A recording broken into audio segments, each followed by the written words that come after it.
कथा भगवान श्री कृष्ण ने कहा, मन ही हमारा मित्र एवं शत्रु है। राधे राधे। जैसा मैं तो मैंने तो पंडित यूट्यूब चैनल पर सबका स्वागत करती हूँ।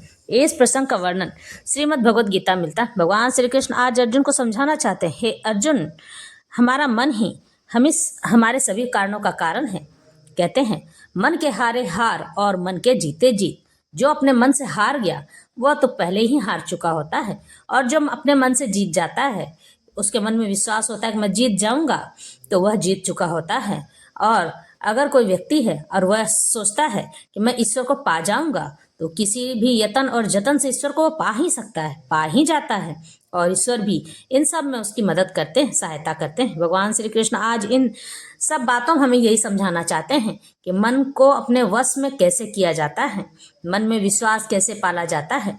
विश्वास होने में और अति विश्वास होने में बहुत बड़ा अंतर है, क्योंकि जो विश्वास करते हैं ईश्वर हमें मिल जाएंगे, तो इसे स्वतः ही ईश्वर मिल जाते हैं। लेकिन जो लोग अति विश्वास में होते हैं तो इसे अहंकार का रूप दे दिया जाता है, या अहंकार से कम नहीं होता है। उसमें भगवान उसके अहंकार को तोड़ने के लिए हर जतन और यतन करते हैं, उसे उस मार्ग से निकालने के लिए कि अहंकार से तुम दूर रहो, नहीं तो तुम्हारा सर्वनाश हो जाएगा।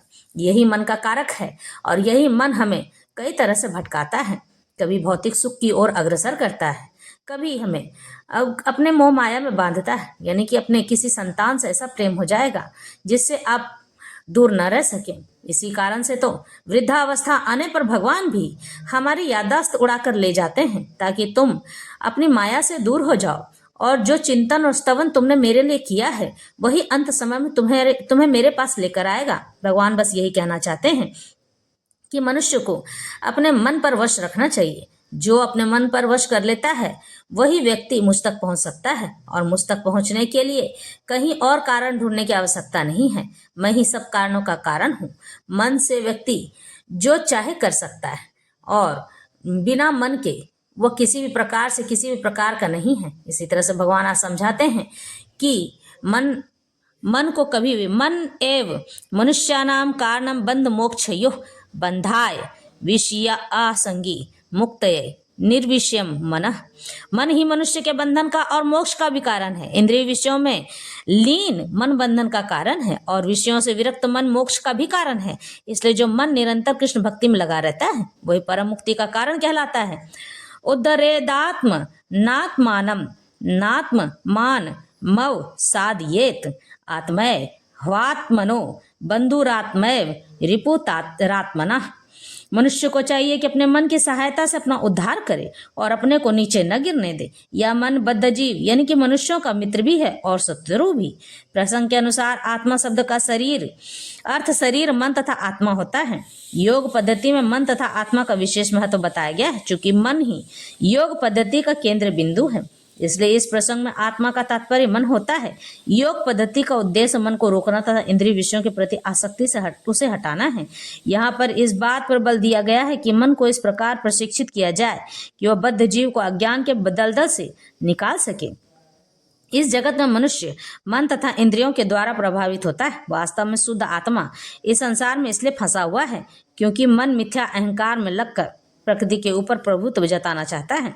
इसलिए मन को इस प्रकार प्रशिक्षित करना चाहिए कि वह प्रकृति की तड़क भड़क से आकृष्ट न हो सके, उसमें उलझ न जाए, और इस तरह बद्ध जीव यानी मनुष्य की रक्षा की जा सके। मनुष्य को इंद्रिय विषयों में आकृष्ट यानी आकर्षित होकर अपने को पतित नहीं करना चाहिए। जो जितना ही इंद्रिय विषयों के प्रति आकृष्ट होता है यानी उसकी ओर आकर्षित होता है, वह उतना ही इस संसार में फंसता चला जाता है। अपने को विरत करने का सर्वोत्कृष्ट सबसे उच्च साधन यही है कि मन को सदैव हमेशा ही कृष्ण भक्ति में निरत रखा जाए। ही शब्द इस बात पर बल देने के लिए प्रयुक्त हुआ है। इसे इसी प्रकार से कहा गया, बंधुरात्मात्म नस्तस्य येनात्मैवात्मना जितः अनात्मनस्तु शत्रुत्वे वर्तेतात्मैव शत्रुवत्। जिसने मन को जीत लिया है उसके लिए मन सर्वश्रेष्ठ मित्र है, किंतु जो ऐसा नहीं कर पाया यानी जो मन को नहीं जीत पाया है उसके लिए मन सबसे बड़ा शत्रु माना गया है। वही मन जो आपको निराश कर देता है और इसे न जीत पाने पर वह उसका शत्रु बन जाता है। यह गलत कार्य भी करवाता है। अष्टांग योग के अभ्यास का प्रयोजन मन को वश में करना है, जिससे मानवीय लक्ष्य प्राप्त करने में वह मित्र बना रहे। मन को वश में किए बिना योगाभ्यास करना मात्र समय को नष्ट करना है। जो अपने मन को वश में नहीं कर सकता है वह सतत अपने परम शत्रु के साथ निवास करता है और इस तरह उसका जीवन तथा लक्ष्य दोनों ही नष्ट हो जाते हैं। जीव की स्वाभाविक यानी उसका स्वभाव स्थिति यह है कि वह अपने स्वामी की आज्ञा का पालन करे। मन को अपने स्वामी की आज्ञा यानी हमारे सूक्ष्म शरीर की आज्ञा का पालन करना होता है। इसलिए जब तक मन अविजित शत्रु बना रहता है तब तक मनुष्य को काम, क्रोध, लोभ, मोह आदि की आज्ञाओं का पालन करना होता है। किंतु जब मन पर विजय प्राप्त की जाती है तो मनुष्य इच्छानुसार उस भगवान की आज्ञा का पालन करता है जो सबों के हृदय में परमात्मा स्वरूप स्थित है। वास्तविक योगाभ्यास हृदय के भीतर परमात्मा से भेंट करना तथा उनकी आज्ञा का पालन करना है। जो व्यक्ति साक्षात कृष्ण भक्ति स्वीकार करता है वह भगवान की आज्ञा के प्रति स्वतः समर्पित हो जाता है। यहाँ मुझे बताते हुए अति हर्ष हो रहा है, अति प्रसन्नता हो रही है कि मन को वश में करने के लिए मनुष्य को अति ही ध्यान साधना की आवश्यकता होती है। जो लोग अपने भोजन पर वश कर लेते हैं कि मुझे सीमित ही करना है तो वह व्यक्ति इंद्रिय तृप्ति को सुख देता है, इंद्रिय तृप्ति को अपने वश में कर लेता है। जो अपनी जीवा को वश में रखते हैं कि किसी के बारे में हर समय उल्टा सीधा नहीं बोलना है तो वह भी इंद्रिय तृप्ति को वश में कर सकता है। और इसी तरह से कानों को सुनने के लिए ईश्वर का नाम ही स्मरण होना चाहिए, जीवा भी ईश्वर का ही नाम स्मरण करना चाहिए।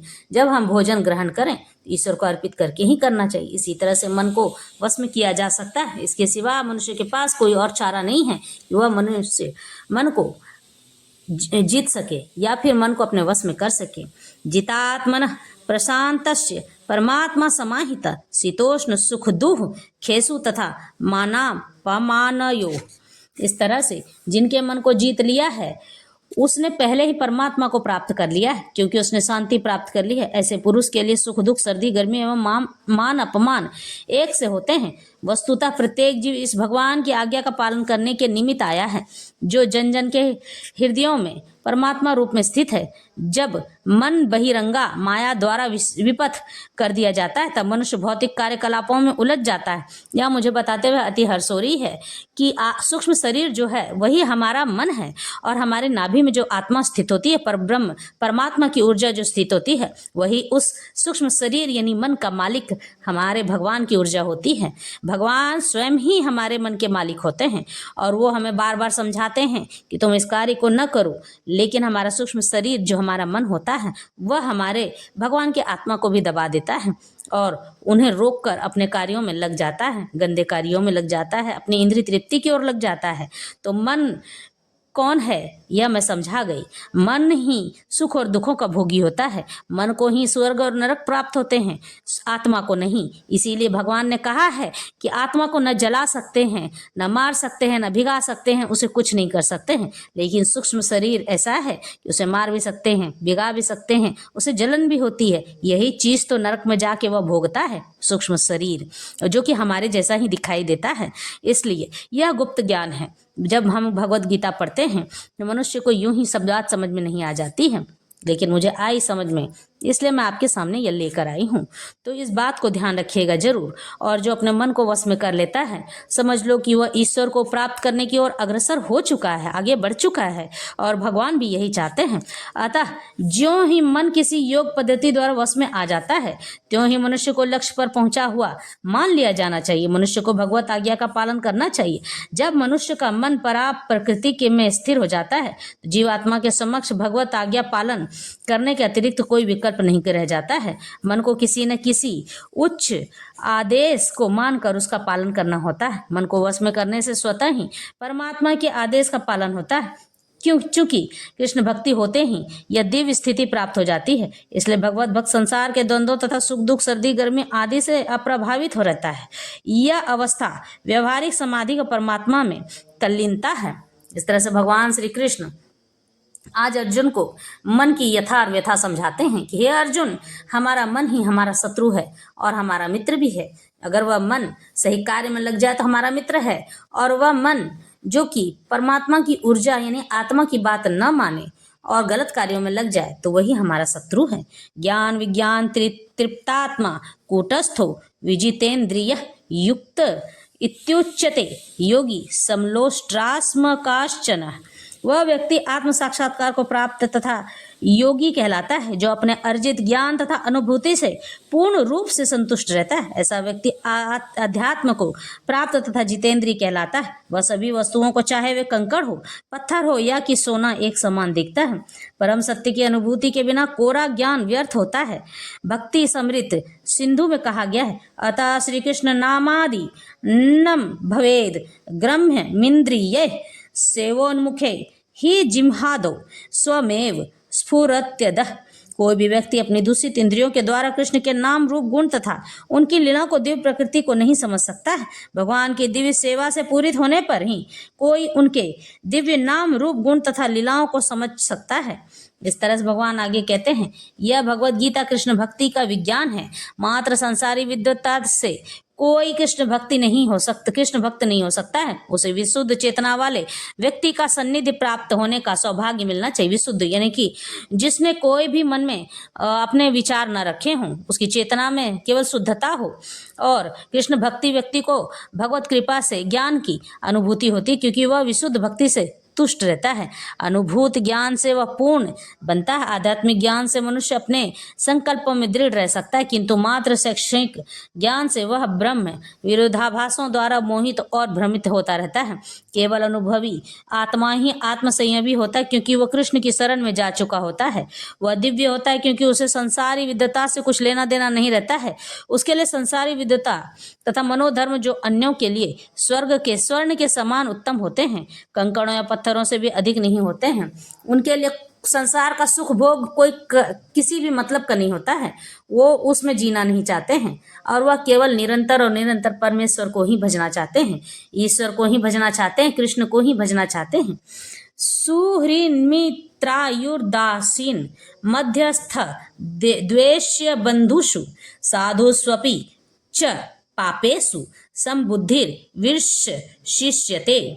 जब मनुष्य निष्कपट हितैषियों, प्रिय मित्रों, तटस्थों यानी पास के करीबी, मध्यस्थों उनके बीच में रहने वाले, ईर्ष्यालुओं, शत्रुओं तथा मित्रों, पुण्यात्माओं एवं पापियों को समान भाव से देखता है तो वह और भी उन्नत माना जाता है। योगी युजित सतत मात्मानम रहसी स्थितः एकाकी यत चितात्मा निराशीर परिग्रह। योगी को चाहिए कि वह सदैव अपने शरीर, मन तथा आत्मा को परमेश्वर में लगाए, एकांत स्थान में रहे और बड़ी सावधानी के साथ अपने मन को वश में करे। उसे समस्त आकांक्षाओं तथा संग्रह भाव की इच्छाओं से मुक्त होना चाहिए। कृष्ण की अनुभूति ब्रह्म, परमात्मा तथा श्री भगवान के विभिन्न रूपों में होती है। संक्षेप में कृष्ण भावनामृत का अर्थ है, कृष्ण भक्ति का अर्थ है भगवान की दिव्य प्रेम भक्ति में निरंतर प्रवृत्त रहना। किंतु जो लोग निराकार ब्रह्म तथा अंतर्यामी परमात्मा के प्रति आसक्त रहते हैं, वे भी आंशिक रूप से कृष्ण भक्ति हैं, क्योंकि निराकार ब्रह्म कृष्ण की आध्यात्मिक किरण है और परमात्मा कृष्ण का सर्वव्यापी आंशिक विस्तार होता है। इस प्रकार से निर्विशेषवादी, जिसने कोई भी इच्छा न रखी हो, ध्यान रोगी और अपरोक्ष रूप से कृष्ण भक्त होते हैं। प्रत्यक्ष कृष्ण भक्त व्यक्ति सर्वोच्च योगी होता है, क्योंकि ऐसा भक्त जानता है कि ब्रह्म और परमात्मा क्या है। उसका परम सत्य विषय ज्ञान पूर्ण होता है, जबकि निर्विशेषवादी तथा ध्यान योगी अपूर्ण रूप में कृष्ण भक्ति होते हैं। इतने पर भी इन सबों को अपने अपने कार्यों में निरंतर लगे रहने का आदेश दिया जाता है, जिससे वे देर सवेर परम सिद्धि प्राप्त कर सकें। योगी का पहला कर्तव्य है कि वह कृष्ण पर अपना ध्यान सदैव एकाग्र रखे। उसे सदैव कृष्ण का चिंतन करना चाहिए और एक क्षण के लिए भी उन्हें नहीं भूलाना चाहिए। परमेश्वर के मन में की एकाग्रता ही समाधि कहलाती है। मन को एकाग्र करने के लिए सदैव एकांतवास करना चाहिए और बाहरी उपद्रवों से बचना चाहिए। योगी को चाहिए कि वह अनुकूल परिस्थितियों को ग्रहण करे और प्रतिकूल परिस्थितियों को त्याग दे, जिससे उसकी अनुभूति पर कोई प्रभाव न पड़े। पूर्ण संकल्प कर लेने पर उसे उन व्यर्थ की वस्तुओं के पीछे नहीं पड़ना चाहिए जो परिग्रह भाव में उसे फंसा ले। ये सारी सिद्धियां तथा सावधानियां तभी परिपूर्ण रूपेण कार्यान्वित हो सकती हैं जब मनुष्य प्रत्यक्ष कृष्ण भक्ति में हो, क्योंकि साक्षात कृष्ण भक्ति का अर्थ है आत्मोत्सर्ग, यानी कि आत्मा की उन्नति का समय, जिसमें संग्रह भाव परिग्रह के लिए लेश मात्र इन छोटा सा भी स्थान नहीं है। श्रील रूप गोस्वामी कृष्ण भक्ति का लक्षण इस प्रकार देते हैं, अनासक्तस्य विषयान यथार्ह मुपयुच्यतः निर्बंध कृष्ण संबंधे युक्तम वैराग्य मुच्यते प्राप श्चिकतया बुद्धया हरिसंभ मिंद्वी वस्तुनः मुमुक्षु भी परित्यागो वैराग्यम फलगु कथ्यते। जब मनुष्य किसी वस्तु के प्रति आसक्त न रहते हुए कृष्ण से संबंधित हर वस्तु को स्वीकार कर लेता है तभी वह परिग्रहत्व से ऊपर स्थित रहता है। दूसरी ओर जो व्यक्ति कृष्ण से संबंधित प्रत्येक वस्तु को बिना जाने त्याग देता है उसका वैराग्य पूर्ण नहीं होता है। कृष्ण भक्ति व्यक्ति भली भांति जानता रहता है कि प्रत्येक वस्तु श्री कृष्ण की है, फलस्वरूप वह सभी प्रकार के परिग्रह भाव से मुक्त रहता है। इस प्रकार वह अपने लिए किसी वस्तु की लालसा नहीं करता। वह जानता है कि किस प्रकार कृष्ण भक्ति के अनुरूप वस्तुओं को स्वीकार किया जाता है और कृष्ण भक्ति के प्रतिकूल वस्तुओं का परित्याग कर दिया जाता है। वह सदैव भौतिक वस्तुओं से दूर रहता है क्योंकि वह दिव्य होता है और कृष्ण भक्ति से रहित व्यक्तियों से किसी प्रकार का सरोकार न रखने के कारण सदा अकेला रहता है। इसलिए कृष्ण भक्ति में रहने वाला व्यक्ति पूर्ण योगी होता है। सुचो देशे प्रतिष्ठाप्य स्थिर मानस मासन मात्मन नात्युच्छित्रम नाति नीचम चैलाजिन कुशोत्तरम तत्रैकाग्रम कृत्वा यच्चित्तेन्द्रिय क्रियः उपविश्यासने युज्याधोग मात्म विशुद्धये। योगाभ्यास के लिए योगी एकांत स्थान में जाकर भूमि पर कुसा बिछा दे और फिर उसे मृगछाला से ढके तथा ऊपर से मुलायम वस्त्र बिछा दे। आसन न हो तो बहुत ऊंचा हो आसन न तो बहुत ऊंचा हो और न ही बहुत नीचा। वह पवित्र स्थान में स्थित हो। योगी को चाहिए कि इस पर दृढ़ता पूर्वक बैठ जाए और मन इंद्रियों तथा कर्मों को वश में करते हुए तथा मन को एक बिंदु पर स्थिर करके हृदय को शुद्ध करने के लिए योगाभ्यास करे। पवित्र स्थान तीर्थ स्थान का सूचक है। भारत में योगी तथा भक्त अपना घर त्याग कर प्रयाग मथुरा वृंदावन ऋषिकेश तथा हरिद्वार जैसे पवित्र स्थानों में वास करते हैं और एकांत स्थान में योगाभ्यास करते हैं जहां यमुना तथा गंगा जैसी नदियां प्रवाहित होती हैं। किंतु प्रायः ऐसा करना सबों के लिए विशेषतया पश्चात्यों के लिए संभव नहीं है। बड़े बड़े शहरों की तथा कथित योग समितियां भले ही धन कमा लें किंतु वे योग के वास्तविक अभ्यास के लिए सर्वथा अनुपयुक्त होती हैं। जिनका मन विचलित है और जो आत्म संयमी होते ही हैं वह ध्यान का अभ्यास नहीं कर सकता है। इसलिए बृहन्नारदी पुराण में कहा गया है कि कलयुग वर्तमान युग में जबकि लोग अल्पजीवी यानी कि छोटे उम्र वाले होंगे, आत्म साक्षात्कार में मंद तथा चिंताओं में व्यग्र रहेंगे। भगवत प्राप्ति का सर्वश्रेष्ठ माध्यम भगवान के पवित्र नाम का कीर्तन है। हरे राम हरे नाम वैव केवलम कलौ नास्त्येव गतिरन्यथा। कला और दंभ के इस युग में मोक्ष का एकमात्र साधन भगवान के पवित्र नाम का कीर्तन करना है। कोई दूसरा मार्ग नहीं है। समम काय शिरोग्रीवम धारि यन्न चलम स्थिर संप्रेक्ष्य नासिकाग्रम स्वयं दिशस्वान वलोकयन प्रशांतात्मा विगत भीर ब्रह्मचारिव्रते स्थितः मनः संयम्य मच्चितो युक्त आसीत मत्परः। योगाभ्यास करने वाले को चाहिए कि अपने शरीर गर्दन तथा सिर को सीधा रखे और नाक के अगले सिरे पर दृष्टि लगाए। इस प्रकार वह अविचलित तथा दमित मन से भय रहित विषय जीवन से पूर्णतया मुक्त होकर अपने हृदय में मेरा चिंतन करे और मुझे ही अपना चरम लक्ष्य बनाए। इस तरह से भगवान आगे समझाते हैं, जीवन का उद्देश्य कृष्ण को जानना है जो प्रत्येक जीव के हृदय में चतुर्भुज परमात्मा रूप में स्थित है। योगाभ्यास का प्रयोजन विष्णु के इसी अंतर्यामी रूप की खोज करने तथा देखने के अतिरिक्त और कुछ नहीं है। अंतर्यामी विष्णु मूर्ति प्रत्येक व्यक्ति के हृदय में निवास करने वाले कृष्ण का स्वांश रूप है। जो इस विष्णु मूर्ति की अनुभूति करने के अतिरिक्त किसी अन्य कपट योग में लगा रहता है वह निसंदेह अपने समय का अपव्यय करता है। कृष्ण ही जीवन के परम लक्ष्य हैं और प्रत्येक हृदय में स्थित विष्णु मूर्ति ही योगाभ्यास का लक्ष्य है। हृदय के भीतर इस विष्णु मूर्ति की अनुभूति प्राप्त करने के लिए ब्रह्मचर्य व्रत अनिवार्य है। इसलिए मनुष्य को चाहिए कि घर छोड़ दे और किसी एकांत स्थान में बताई गई विधि से आसीन होकर रहे। नित्य प्रति घर में या अन्यत्र मैथुन भोग करते हुए और तथाकथित योग की कक्षा में जाने मात्र से कोई योगी नहीं हो जाता है। उसे मन को संयमित करने का अभ्यास करना होता है और सभी प्रकार की इंद्रिय तृप्ति से, जिसमें मैथुन जीवन मन मुख्य है, बचना होता है। महान ऋषि याज्ञवल्क्य ने ब्रह्मचर्य के नियमों में बताया है, कर्मणा मनसा वाचा सर्वावस्थासु सर्वदा सर्वत्र मैथुन त्यागो ब्रह्मचर्यम प्रचक्षते। सभी कालों में, सभी अवस्थाओं तथा सभी स्थानों में मनसा वाचा कर्मणा मैथुन भोग से पूर्णतया दूर रहने में सहायता करना ही ब्रह्मचर्य व्रत का लक्ष्य है। मैथुन में प्रवृत्त रहकर योगाभ्यास नहीं किया जा सकता है। इसलिए बचपन से जब मैथुन का कोई ज्ञान नहीं होता है, ब्रह्मचर्य की शिक्षा दी जाती है।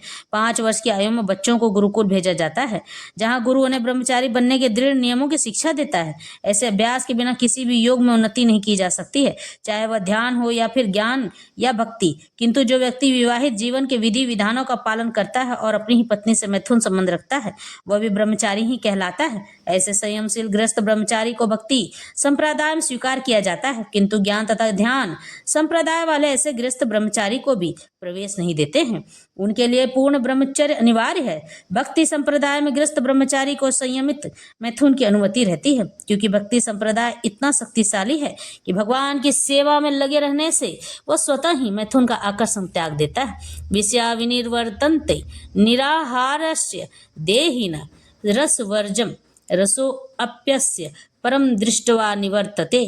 जहाँ अन्यों को विषय भोग से दूर रहने के लिए बाध्य किया जाता है, वहीं भगवत भक्त भगवद रसास्वादन के कारण इंद्रिय तृप्ति से स्वतः विरक्त हो जाता है। भक्त को छोड़कर अन्य किसी को इस अनुपम रस का ज्ञान नहीं होता है। विगता भी पूर्ण कृष्ण भक्ति हुए बिना मनुष्य निर्भय नहीं हो सकता है। बद्ध जीव अपनी विकृत स्मृति अथवा कृष्ण के साथ अपने शाश्वत संबंध की विस्मृति के कारण भयभीत रहता है। भागवत का कथन है, भयम द्वितीया भी निवेशतः स्याद ईसाद पेतस्य विपर्य यो अस्मृति। कृष्ण भावना भावित व्यक्ति ही योग का पूर्ण अभ्यास कर सकता है, और चूंकि योगाभ्यास का चरम लक्ष्य अंतःकरण में भगवान का दर्शन पाना है, इसलिए कृष्ण भक्ति में व्यक्ति पहले ही समस्त योगियों में श्रेष्ठ होता है। यहाँ पर वर्णित योग विधि के नियम तथा कथित लोकप्रिय योग समितियों से भिन्न कहे गए हैं। यंज नैवं सदात्मानं योगी नियत मानसः शांति निर्माण परमाम मत्संस्थाम धिगच्छति। इस प्रकार शरीर मन तथा कर्म में निरंतर संयम का अभ्यास करते हुए संयमित मन वाले योगी को इस भौतिक अस्तित्व की समाप्ति पर भगवत धाम की प्राप्ति होती है। अब योगाभ्यास के चरम लक्ष्य का स्पष्टीकरण किया जा रहा है। योगाभ्यास किसी भौतिक सुविधा की प्राप्ति के लिए नहीं किया जाता है। उसका उद्देश्य तो भौतिक संसार से विरक्ति प्राप्त करना है। जो कोई उसके द्वारा स्वास्थ्य लाभ चाहता है या भौतिक सिद्धि प्राप्त करने का इच्छुक होता है, वह भगवद गीता के अनुसार योगी नहीं है। न ही भौतिक अस्तित्व की समाप्ति का अर्थ शून्य में प्रवेश है, क्योंकि वह कपोल कल्पना है। भगवान की सृष्टि में कहीं भी शून्य नहीं है। उल्टे भौतिक अस्तित्व की समाप्ति से मनुष्य भगवत धाम में प्रवेश कर जाता है। भगवत गीता में भगवत धाम का भी स्पष्टीकरण किया गया है कि यह वह स्थान है जहाँ न सूर्य की आवश्यकता है, न चांद या बिजली की नहीं। आध्यात्मिक राज्य के सारे लोक उसी सब प्रकार से स्वतः प्रकाशित हैं, जिस प्रकार सूर्य द्वारा यह भौतिक आकाश वैसे तो भगवत धाम सर्वत्र है, किंतु चिन्मय व्योम तथा उसके लोकों को ही परम धाम कहा जाता है। एक पूर्ण योगी जिसे भगवान कृष्ण का पूर्ण ज्ञान है, जैसा कि यहाँ पर भगवान ने स्वयं कहा है, मच्चितः मत्परः मत्स्थानम, वास्तविक शांति प्राप्त कर सकता है और अंततो गत्वा कृष्ण लोक या गोलोक वृंदावन को प्राप्त होता है। ब्रह्म संहिता में स्पष्ट उल्लेख है, गोलोक एव निवसत्य खिलात्म भूतः। यद्यपि भगवान सदैव अपने धाम में निवास करते हैं, जिसे गोलोक कहते हैं, तो भी वे अपनी परा आध्यात्मिक शक्तियों के कारण सर्वव्यापी ब्रह्म तथा अंतर्यामी परमात्मा है। कोई भी कृष्ण तथा विष्णु रूप में उनके पूर्ण विस्तार को सही सही जाने बिना वैकुंठ में या भगवान के नित्य धाम गोलोक वृंदावन प्रवेश नहीं कर सकता है। इसलिए कृष्ण भक्ति व्यक्ति ही पूर्ण योगी है, क्योंकि उनका मन सदैव कृष्ण के कार्यकलापों में तल्लीन रहता है। और स वै मन कृष्ण पदारविंदयो, वेदों में श्वेता में कहा गया भी हम पाते हैं, तमेव विदित्वाति मृत्यु मोति। केवल भगवान कृष्ण को जानने पर जन्म तथा मृत्यु के पथ को जीता जा सकता है। दूसरे शब्दों में योग की पूर्णता संसार से मुक्ति प्राप्त करने में है, इंद्रजाल अथवा व्यायाम के कर्तव्यों द्वारा अबोध जनता को मूर्ख बनाने में नहीं। इस तरह से भगवान कहते हैं कि जो भी व्यक्ति आपको इस तरह से कहता है कि यह तंत्र है, इस प्रकार से करने पर आप सुखी हो जाएंगे, तो यहाँ भगवान श्री कृष्ण ये बात कहते हैं कि किसी भी प्रकार से इंद्रजाल अथवा व्यायाम के कर्तव्यों द्वारा अबोध जनता को मूर्ख बनाने में नहीं। यानी कि इंद्रजाल एक ऐसी पद्धति के द्वारा तंत्र किया जाता है जिस कारण से लोगों को बताया जाता है कि आप राजा बन जाएंगे।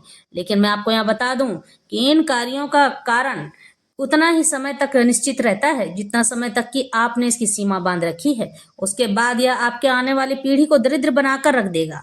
यही नहीं, आने हमारे समय में दरिद्र मनुष्य अपने कर्मों से नहीं होता है, बल्कि कई बार ऐसा होता है कि हमारे पूर्वज ही गलती करके चले जाते हैं।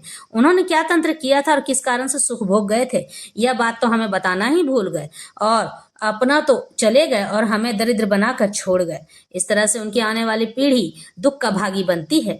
सुख होगा कि दुख होगा, मनुष्य अपने आने वाले जीवन में कौन सा अच्छा कर्म करके सुख भोगेगा, यह बात आपका वर्तमान तय करता है। वर्तमान आप अपना अच्छा बनाकर रखेंगे तो वास्तविक तौर पर आपका भविष्य उज्जवल होगा। जो मनुष्य यह सोचता है कि इस वर्तमान में अपनी मर्जी से जी लूंगा और 2 पैसे इकट्ठा करके रखूंगा तो मैं अपना जीवन खुशहाल और सुखद बना लूंगा, यह बात बिल्कुल गलत है। जो मनुष्य अपना वर्तमान बिगाड़ देता है, भविष्य उसका अपने आप नष्ट हो जाता है। वह भविष्य के उज्ज्वलता की कामना नहीं कर सकता है।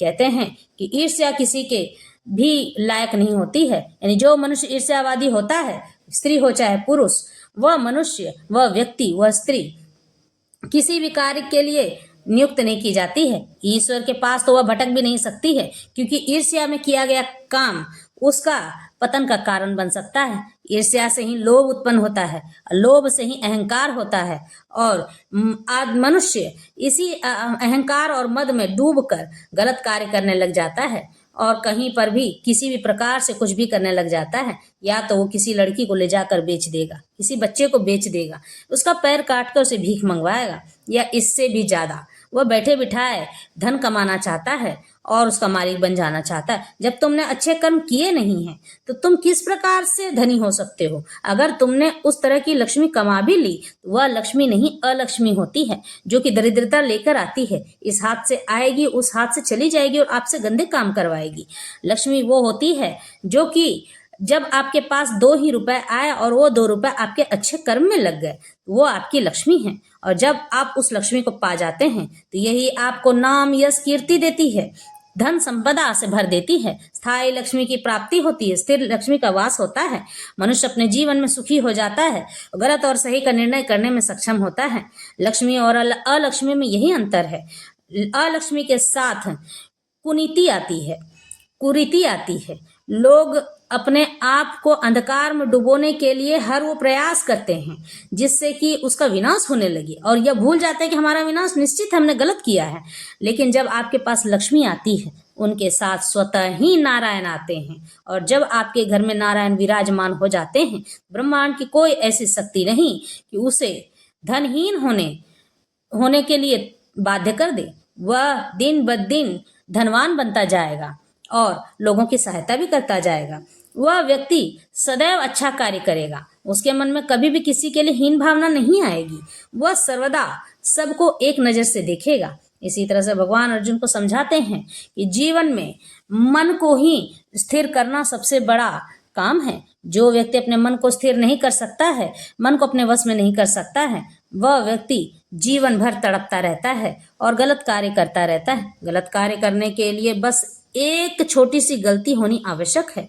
वैसे मैं आपको यहाँ बता दूं कि भगवान भी बड़े अजीब हैं।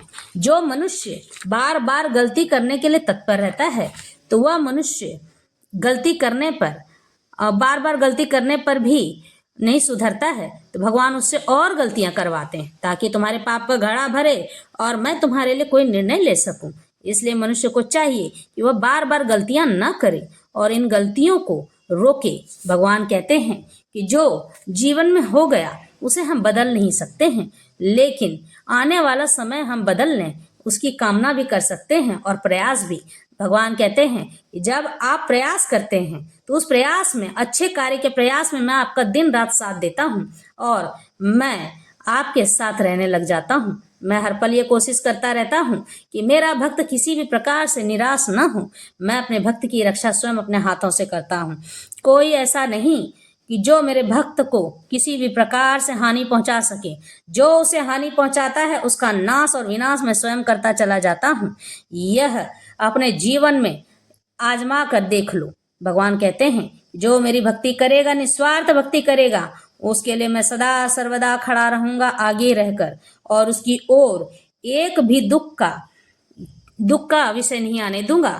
कोशिश करूंगा कि वह दुखी होने से पहले मुझे याद कर ले, और जब वह मुझे याद करेगा तो मैं उसके दुख को दूर करने के लिए हर प्रयास करता रहूंगा।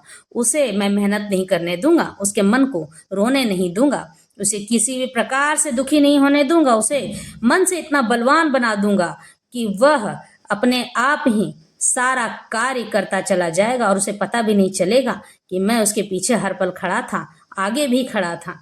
हर समय मैं उसके आसपास रहता हूँ और उसके सारे कार्य को करता चला जाता हूँ। इस तरह से भगवान की आज की कथा और व्यथा यही समाप्त होती है। हम नए अध्याय के साथ फिर मिलेंगे। राधे राधे।